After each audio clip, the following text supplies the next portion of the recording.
All right, Jesse, it's time to jump into some games. Round 17 is in the books.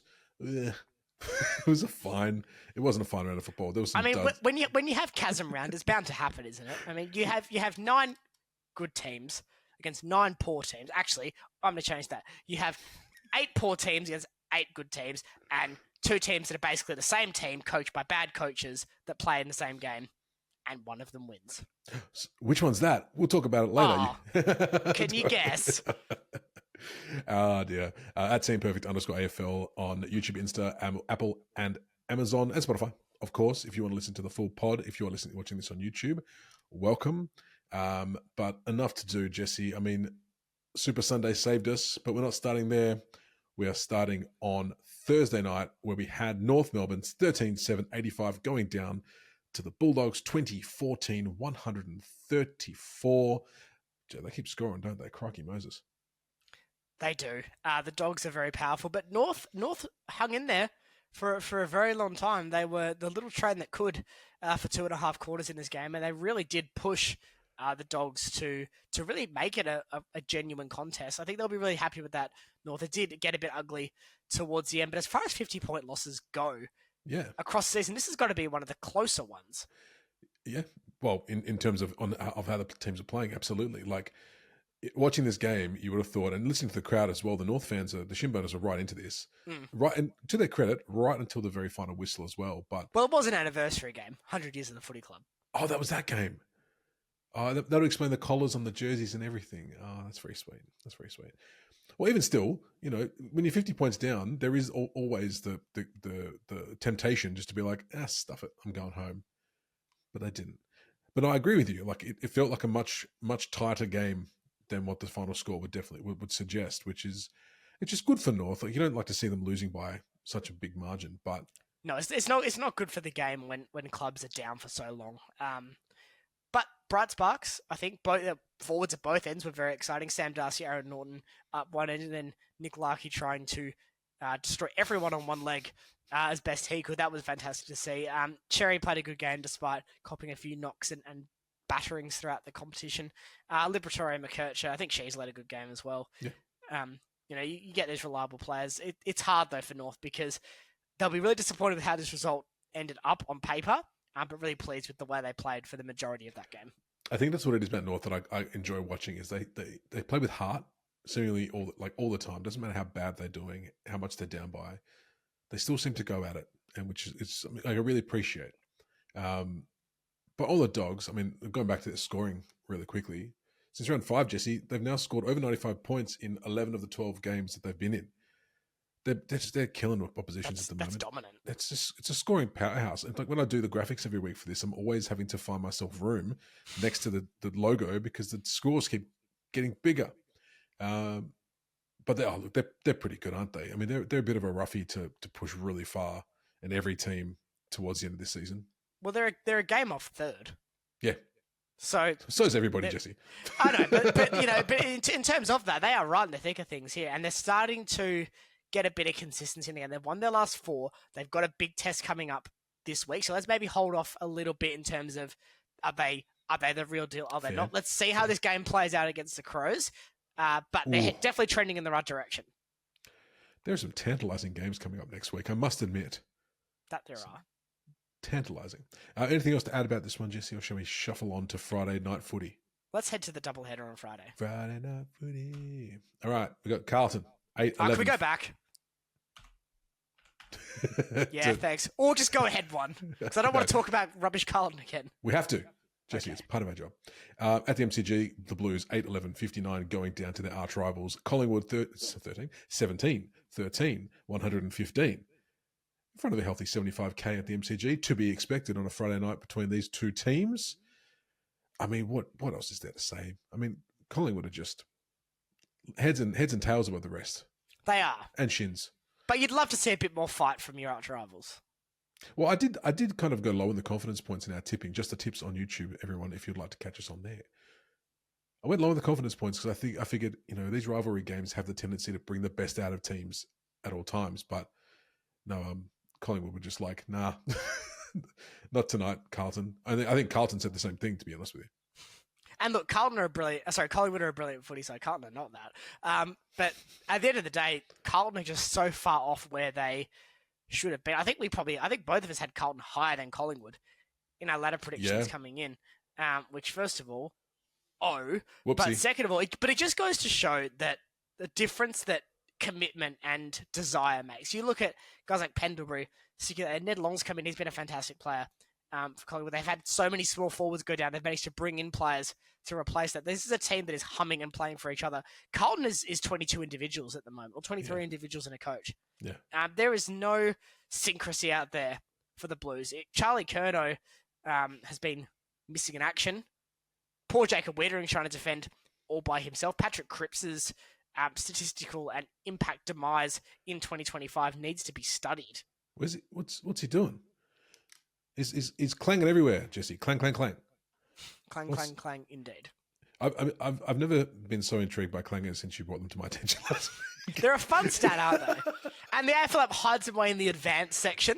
I'm like, no one cares about tackles. That's the pish posh. Let us see the clangers. Release the clangers. Release the clangers.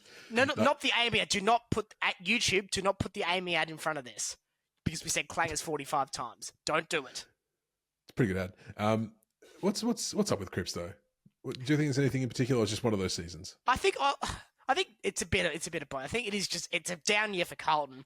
But what you're also seeing with Cripps is his inability to diversify as a footballer. And this is not a criticism of Patrick Cripps.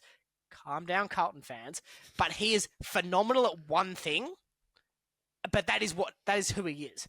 He's not able to rotate forward and be reliable up there. He can't have a stint off halfback and impact the game from there. He can't go to a wing and hit from there. He is a midfielder who has had no help for about a decade for a lot of it, and it's now starting to really show. I can think of another one like that. He plays for Fremantle. Ultimately, his demise is upon us, and I think it's okay. It's so visceral. His demise upon us. It's okay. He can still be a functional player for Carlton and still be a part of their best 22 as a midfielder. But the days of dominant Patrick Cripps, I feel, are over. Listen, we say this all the time, like he's obviously... But you look at Pendlebury on the other side of the coin, who's like 65 years old and still playing. He's going to get to 500 games at this stage. He's still doing it like an absolute champion. What's to say that Cripps can't get back to that next year? Well, I think Pendlebury's foot skills and reading of the game are almost peerless across the AFL, whereas Cripps is a lot more contested ball, crash and bash. That takes a toll. One thing I want to say about Collingwood... Do you know what that is, Jesse? What? It's that basketball background. Of course. From the three-point line. Tom Mitchell returned for the Pies. I think he's best 23. I know there's been a lot of debate amongst Collingwood fans about where does Tom Mitchell fit into the bracket, but he is playing that inside midfield role straight away to a very high standard. I think he sticks around. I think as long as he can stay healthy, he can absolutely be part of Collingwood's September run. All right, let's move on, Jesse. We've got 9 games to go through, lest we forget. The other Friday night game, the Eagles 8-4-52 going down to the Giants 16-15, 111. I mean, the Giants never looked like losing this game, but they also looked like they were in a training drill for most of it. They were going at what looked like 60%. Like even their tsunami looked like a lapping pool, like on a gentle tide on the ocean, but it was still effective. Like a little toddler was going down to the beach and then knocked him over. That's what it was like, unfortunately, for the Eagles. Look, this game, I mean, I chose this one over Carlton Collingwood. I don't know why. To actually watch. To watch live, yeah. Yeah, Jesse, I did too, and it was almost like you were holding a ransom to me. You were like, let's watch it. Let's do it together. And we're watching it. I came into this thinking there'd be a sneaky chance that West Coast could snub, because this game reminded me a lot of the St Kilda game. Yeah. The Giants have been a little bit up and down. They're gettable, but I think the oxygen, we talked about oxygen in our deep dive, Liam, with West Coast. There was no oxygen at Optus Stadium on Friday night. Giants got the first goal within, a minute? It was like 20 seconds, yeah. Yeah, Oxygen's left the building, and it was a long way back from there. This was disappointing for the Eagles in that the effort was nowhere near where it has been in the last month or so. You know, they were really good against North in terms of their effort and the commitment. They made it a close game. I think they tried against Carlton, especially in that toiling away in that second half to keep it to be a reasonable score. And then they really did put in almost a solid 4-quarter effort against the Pies last week. But this was end of Adam Simpson Twilight Zone tenure in terms of effort. And look, it gets a bit boring when we say the same things about the same players every week. But Duggan, 12 turnovers, that's inexcusable. Kelly did nothing all day. Harley Reid, again, 7 clangers this week. Yeah. 8 the previous, leading the competition in both total and average.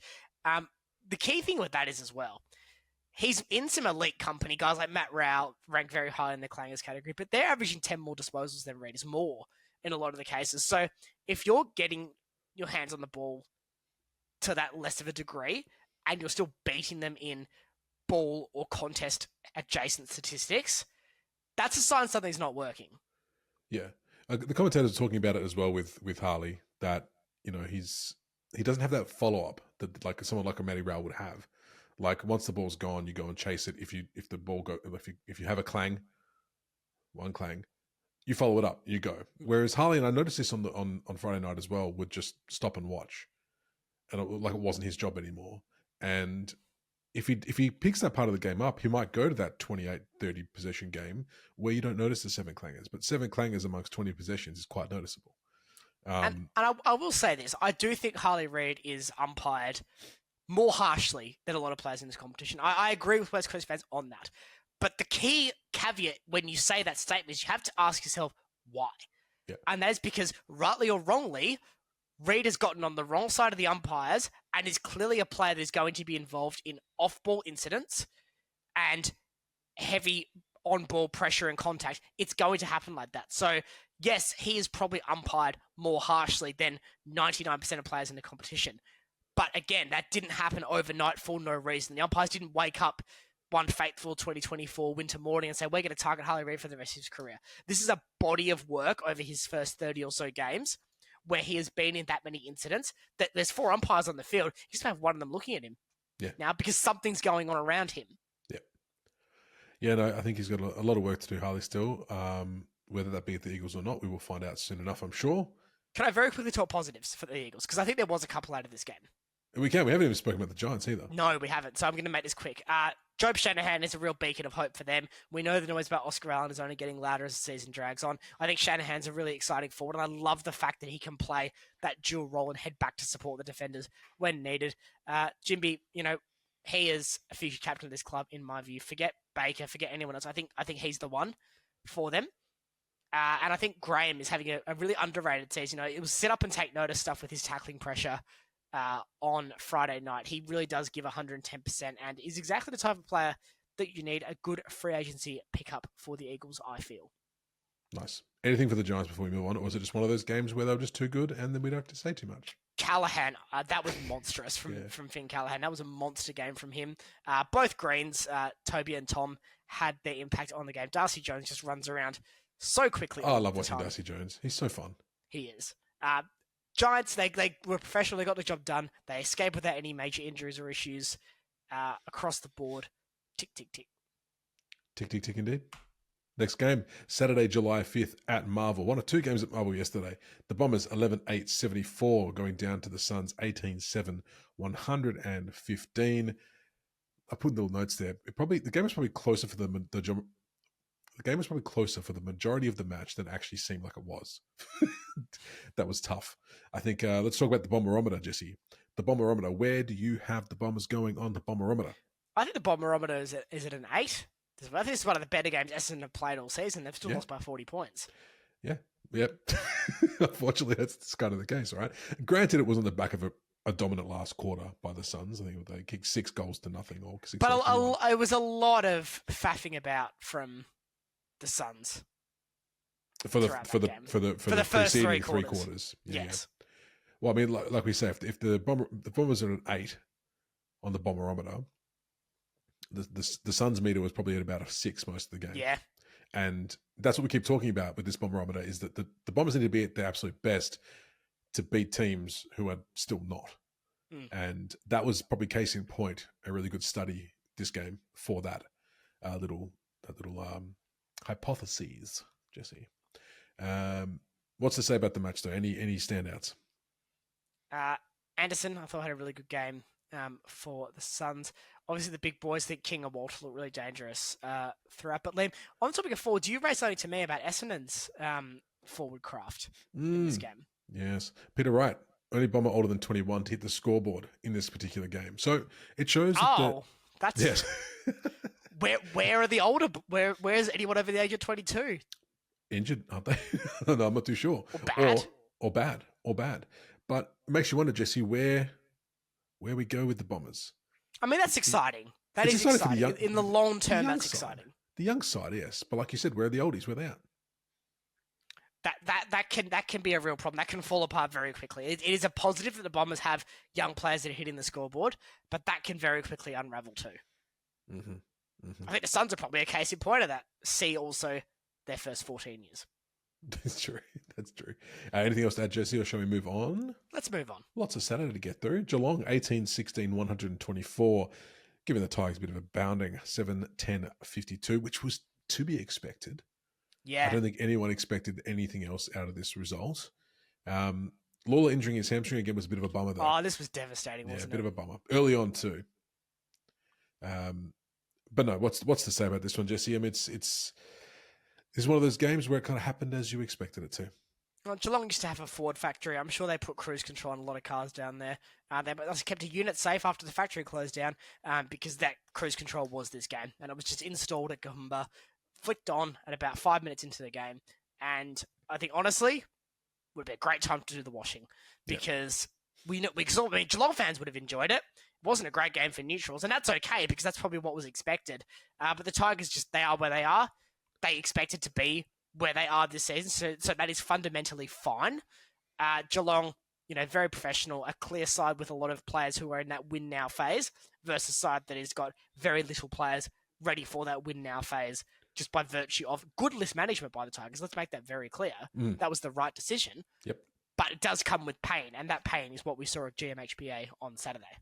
Well, it's always good when you play a team that might be down the bottom of the ladder because you can get to debut some players, maybe blood some new ones if you can. And John got one, George Stevens, 8 clearances and 14 score involvements for the young fella. Dangerfield's coming to the end of his tenure. You would assume he keeps kind of going, but could this be a nice little puzzle piece, Jesse? Just take one out, put one in, the cogs keep turning. Do you know who also had 14 score involvements on debut, Liam? Who's that? John Coleman. Oh, okay. Imagine if it didn't even take score involvements, he just kicked 12 goals too. So I'm sure if he handballed very nicely to someone, then he probably would have got one for that too. But unfortunately, champion data was but a concept in the early 1950s because I think that'd be very fun to look at the Clang account of the 1953 Brownlow Medal top 10 leaderboard. Alas, we don't have that, No. but we do have more games to talk about. I would love the champion data to be going back then because you would probably have, like in the 70s and 80s particular, like elbows to face counter, like just all the time. How many straight lefts to the jaw? David Rhys-Jones has broken champion data's clanger meter because he keeps punching people in the head off the ball. Oh dear, let's move on, Jesse, to the game of the Gabba. That's what all games of the Gabba are called now. This is the game of the Gabba. 18-12-120 to the Lions, beating the Port Adelaide Power 14-8-92. I mean, Port came out hot out the gates. I think both of us had the score ticker in the top right-hand corner of the screen. Yes, because we're watching the other game and going, what's happening over here? Port off to an absolute blinder, and then we both text each other and went, "Did Port go home?" Because Brisbane's got to work. It's a long flight, and you're not going via Coolangatta, so it's a long flight. Oh, devastating! Yeah, it was such a bizarre kind of first quarter because it's like Port got out with the first 4, and then I think the Lions get the next 8 or something in the first quarter. And then Ken Hinkley bared his lolly teeth to the Fox Footy camera, and that is was how you know, story. Jesse, you've got a serious coach on your hands when you. I mean, it was pretty funny. I mean, we also have an unserious coach on our hands, but just for very different reasons. Oh, look, I think to me though, even though it was quite funny, it was also meant to be in jest. Part of me was just like, all right, mate, get Josh in there. Just get your annual leave sorted. Just take it off, man. It's fine. But no, another big win by the reigning premiers, which is always nice. Travis Boak, 36. He's 36 years old, Jesse. I am only just a smidge older than him. Shut up, just a smidge. 27 disposals at 82% efficiency. That's still elite. He's still going at an absolute That's very click. good. Dane Zorko, same age, had 23 at Same 70%. Huh? Same income? Same super contributions? Compare the pair, Jesse. Not a sponsor, just fans. Dane Zorko, same age, 23 at 70%, with 648 metres gained. It's pretty handy as well. That's a lot of gabbers. So it's a lot of gabbers. It's like at least 6 gabbers. So we talk about the exciting young talent quite a bit on the podcast, which is fair because we like seeing what's coming up through the ranks. But 2025 has seen the renaissance of some of our veterans. You can probably chuck Dangerfield in that as well. Pendlebury. Pendles. Side bottom, yeah. Keep going. Elliot, even you can probably put that in that bracket as well. Yeah. What's going on? So how is it these teams are able to keep these old fellas ticking along? Or is that just their own work ethic? I think it's both. I think, obviously it comes down to the individual, but I think sports science and biomechanics are as good as they've ever been. That is bearing fruit. It's not uniform across the board, so there is that element of genetics, commitment, however you want to slice it. But we're seeing now players, and it's not like Vic Cumberland who played until he was 40 in the 1910s for South Melbourne and Richmond. Like that's not what we're talking about here, because you could back then because no one ran. But we're talking about the most physical and athletic the game's ever been. And these guys are still excelling. Never mind holding their head above water. They're excelling at this stage of their careers. I think that's fantastic for the competition. You reckon you could take Dustin Fletcher and put him into today's game and he will still go to 40? Is it Dustin Fletcher? It is Dustin Fletcher, isn't it? It is Dustin Fletcher. Yeah. I think so. Yeah. He's a bit of a gun. I think Dustin Fletcher was ahead of his time in many ways. Oh, I think so too. I think you look at players like Jacob Wiedering. I think that Dustin Fletcher was doing that 20 years before. And that's not a knock on Wiedering. It's just he's the prototype, I think, for a lot of modern defenders. Just need to see a big old barrel from the centre square. Call it a day. Back to this game though. Anything to mention in relation to this one? Like, are we worried about, or not worried about Port? It's one of those rounds, Jesse, right? Because we know that Port aren't making the finals. Yes. So it was kind of just a game that happened. Yeah, but I think Port can take positive out of this. I've maintained a little bit of faith in Port, despite the fact they've had a very poor season, and they have had that. Because I think this list is very good, and I think they're one of the most bounce-backable sides from 10th or below into next season. So seeing them keep these games honest, seeing recruits like the coaches come in have an impact, seeing younger players getting consistent game time, and I think there's positives here for Port. All right, let's move back to the other game on Saturday night. Why do we watch the bad ones, Jesse? We watched the two bad ones on Friday night and Saturday night. St Kilda, 10-14 to 74, going down to the Hawks, 14-10, 94, in front of 36,000. Not too bad for a Saints game, to be honest with you. That's actually very good for a Saints game. But no. Did they double scan the people from the earlier game? Some people just fell asleep and didn't leave. Easy to do with Essendon's fourth quarter. That is true. I saw a few Suns fans still in there with their beautiful peach jerseys still sitting there because they love the footy to the. Sure, there's got to be cheaper places to celebrate than an AFL venue. That is probably fair, especially Marvel and those tiny seats. I hate it. Just be more seat appropriate, Liam. More seat appropriate. What do you mean by that, Jesse?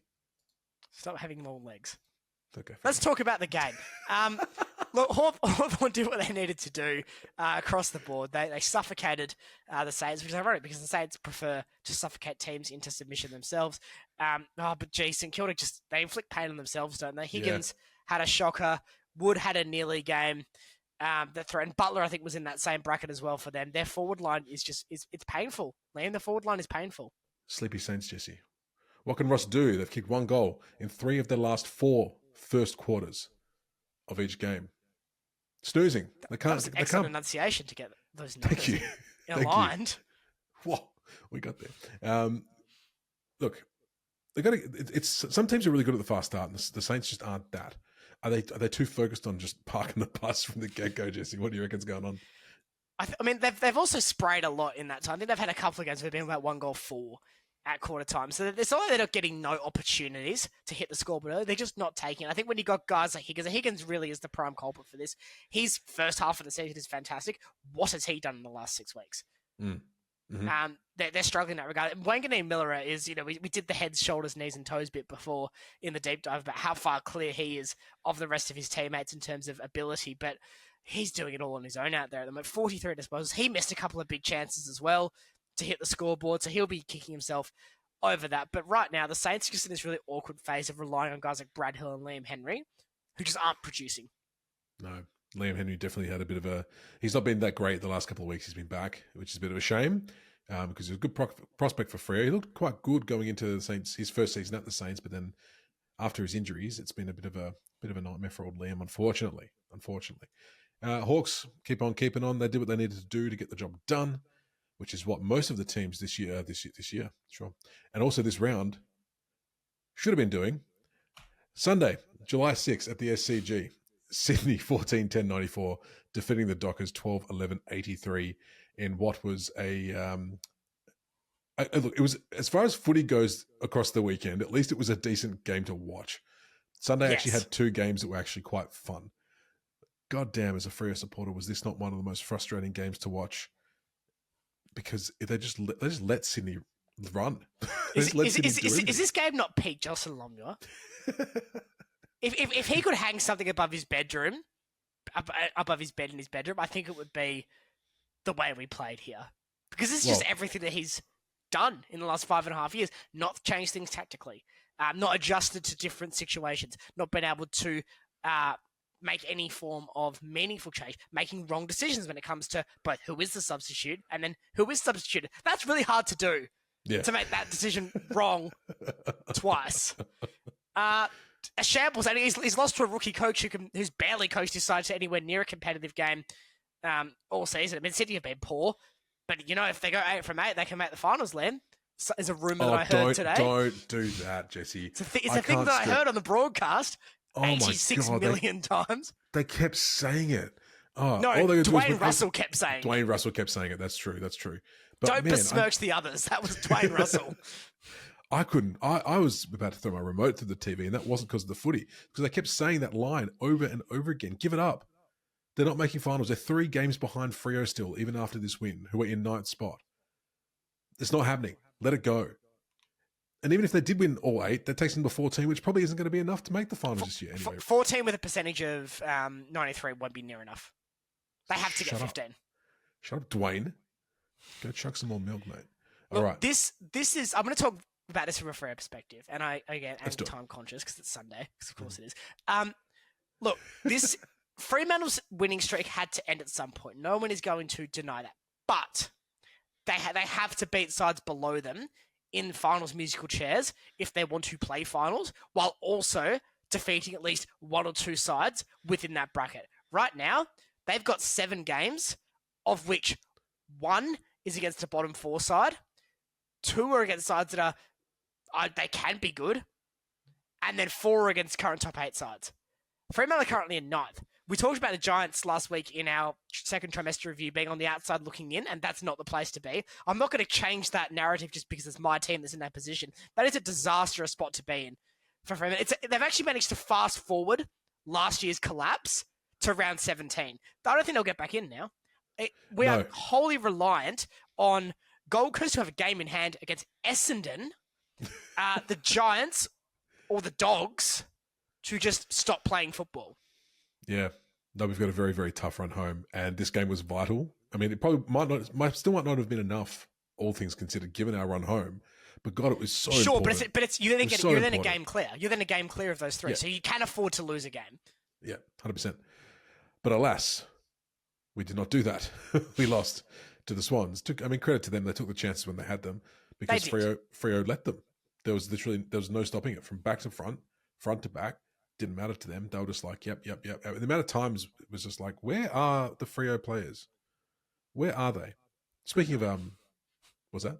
Good night, Freo players. Good night, Freo players. Sleepy. Speaking of J-Lo and his tactics, head to head, today it was Grundy versus Jackson and Darcy. So Grundy had 20 disposals versus 23 for Jackson and Darcy combined. Yep. 33 hitouts for Grundy versus 35 for, again, combined for the other 2. 5 tackles versus 6. So it really is 1 versus 2 across the entire ground today. And Grundy played a very good game. I've got him in our best. Justin Longmuir's insistence on this 2-ruck, is it breaking even enough to justify it, Jesse? I mean, I'm not too sure anymore. I don't mind him trying something different. Obviously, putting Jackson in a stoppage as well while Darcy is rucking. It's different. It's innovative, I guess. But is it working? No. Your face said it before you. But you could do that with Pat Voss or Oscar McDonald. You Yeah. don't need to waste time with Sean Darcy, who can't run Yeah, he can't. or move. What did you just see Sean Darcy do more than a light jog today? I didn't. Nope. No, but he can't though. That's the thing. And Grundy's still moving like an agile big man, and he was absolutely just tearing away from Darcy at every single possibility. I think Liam, the stats you've laid out, I hope you clip those stats and put it on our Instagram. Your little stat read there, because if that's not proof that this 2 rucks is barely breaking even, never mind an effective tactic, at some point it needs to get through people's heads that it doesn't work. Yeah. No, not much more to say. I think credit to Sydney. Finals chances are still alive. Sorry, you have to say it. How good is Errol Goulden though? Oh, he's so good. If he has an injury-free 2026, don't be surprised if Sydney A get a lot better, and B, his name is getting called quite frequently on Charles Brownlow night. Well, since he's been back, Sydney have looked like a different team. Yes, quite simply put, and they were Freo were on the tail end of that today. But yeah, look, not much more to say. I think even when you got Amadi with his kicking boots on, it's not going to be a good day for you if you're the opposition. Let's move on, Jesse, to our last game. We'll bring it home. Crows 13-12, 90. Not going down. Defeating the Melbourne Demons 11-11-77 in what turned out to be the match of the round, to be honest with you. Yeah. The D's got away real early. Crows showed their poise and kicked on back, and then it was a bit of a... And then once the Crows got ahead, they just held the Demons off, who kept coming. Credit to them. But look, this is the difference between a Freo and an Adelaide, right? Adelaide know how to get it done against teams that are challenging them. And this was just case in point tonight. And yeah, what's to say about the Crows and the D's? The D's were fantastic. They put in a really gritty performance and stood up. We were critical of them last week. We said they've been very poor now for a long stretch. And while that is still true, this was their best performance since King's birthday against Collingwood, and that was a month ago. Yeah. So that is a positive sign for them. The Crows, they'll be very pleased with this because they had their backs against the wall. This easily could have just ended in disaster for them. They lose this game. They're still on 40 points. Premiership points, they're 6th. That's a very different narrative to being 3rd with the 2nd best percentage in the comp. Yep. Very different narrative. They've got to then go and back it up again this week against the Dogs, which, they're probably in the box seat to do, having won this game. But they play Adelaide Oval so well. There's a real home ground advantage for the Crows. They get everything out of it. And their stars stood up. Rankin and Dawson were excellent. Keys is continuing to produce in that forward line. Yeah. Rankin was the catalyst for that turnaround as well. Like when the D's were kicking away, it was like 47-15 at one point, and then Rankin just went on an absolute tear and brought them right back into that game. Absolute superstar. And Gordon had a quiet one today, so it was even without their, arguably the best player. Riley O'Brien just chugging along for the Crows. Riley O'Brien? We talked last week about Riley O'Brien's underrated impact, so he's done well against Gorn. Oh, there. So underrated. I forgot we spoke about him. That's the sign of a true underrated player. That's right. And also how you let out without like I'd made a mistake somewhere, which is always fun. It's good to know that I didn't, which is nice. That's nice. But no, but yeah, Gorn handled by Riley O'Brien quite handily. Yes, Jesse, correct. May had a good game. Pickett was great as well. Took a couple of speckies, which was always fun to see. But Melbourne have a key issue, and it's their scores against. The highest it's been since 2019, Jesse. And that year they finished 17th. So while they're doing a little bit better, they're not, what are they now, 14th, 15th? How is that rebuild going? How far are they of generating that rebuild? Because while it looks like there are some stages where it's looking promising, like today was promising, but then last week maybe not so much. So where are they at? What do you reckon? Well, the problem is they've got Oliver and Petrarca on long-term deals now, which is going to inhibit their ability to rebuild. I don't think they're getting any better. I think having Cosy Pickett long-term is a step in the right direction for Melbourne, but look, this is going to be hard for them. It's going to be a hard slog, and unless they can do almost a Richmond light in the next couple of years, they actually don't have a very good draft hand this year either. They made their commitment to 2024 to get Langford and Lindsay, and that very may well be the right call, but they took a big risk there. I think in some ways it's paying off, but you'd love them to be back in the draft this year to help kick that rebuild on a bit. Do they have good good trade equity to get that happening there, Jesse. I don't think so. Well, that's a problem. All right. That'll do it, Jesse. That's all the games, all 9 of them. Whew. Whoa. God, my goodness me. It's been a while since we have to do all 9. That's crazy. Send the lovely people home. Thank you, everyone, for tuning in to the Centimetre Perfect AFL podcast. If you're on YouTube, a like, a share, and a subscribe are always much appreciated. If you're on one of our preferred podcasting platforms, a review would also be greatly appreciated from you as well. But the best type of review you can give us is word of mouth. So tell your friends, tell your family, go out to your local bar and say, I will have one of my favourite drinks and chuck Centimetre Perfect AFL podcast on the bar speakers. I'm sure they'd rather listen to that than UFC Sundays. You'll make everyone very pleased when that one is blasting through the speakers while all the fighty men are fighting. Until next week, thank you for tuning in. This was the Centimetre Perfect AFL podcast.